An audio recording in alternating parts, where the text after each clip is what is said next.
Chapter 1. Hit the gas. Hit the gas, Goliath said to Alexis in his gruff, deep voice as he slammed the door on the passenger side shut. David, Harry, and Erin were in the back of the Jeep. In the second Jeep, Carl got in the driver's side. Natalie got in the passenger's side, Lucy in the back. Kyle did a K-turn so that his Jeep was facing the opposite direction and then sped off. Alexis followed suit. They drove until they reached Llangefni and then pulled over. The village was deserted, not a Z in sight. They got out of their respective Jeeps. What's the plan now? Erin asked, lit up like a Christmas tree. She had light coming from everywhere. She had exposed skin, her arms and hands, her legs. She was wearing a knee-length skirt and even her red hair glowed, radiating with light. Are you okay? Natalie asked, shielding her eyes from the light. Yeah, I can usually turn on my light and heat at will, but I think our encounter with Dr. Robinson has led to a loss of control in my powers.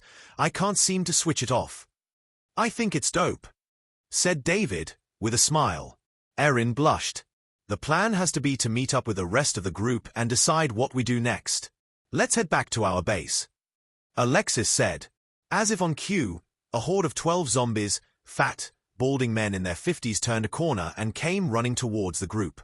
In the hands the ZS carried red bricks and wore yellow hard hats. Alexis, knowing that they wouldn't reach the Jeeps in time, said, "Formation everyone, with weapons at the ready." Alexis stepped forward with a cricket bat and was joined by Natalie. Goliath was to their left with a long metal pole that looked a bit like a pike, just without a point at the end. David with his machete came to their right side. Harry got his shovel ready, as did Lucy. Erin tightened her grip on her baseball bat. Harry, Lucy, and Erin stepped back towards the Jeeps.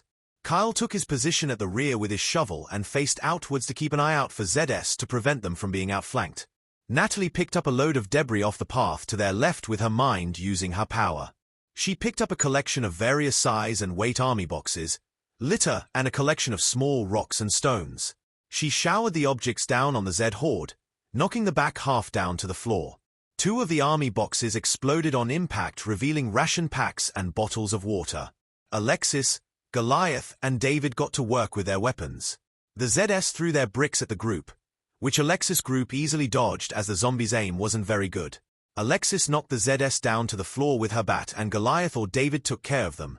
By the end of the fight, Goliath and David were a bloody mess. "We're going to need a change of clothes," Goliath said to Alexis. "You're right. But first we should pick up those ration packs and those bottles of water," Alexis said to Goliath.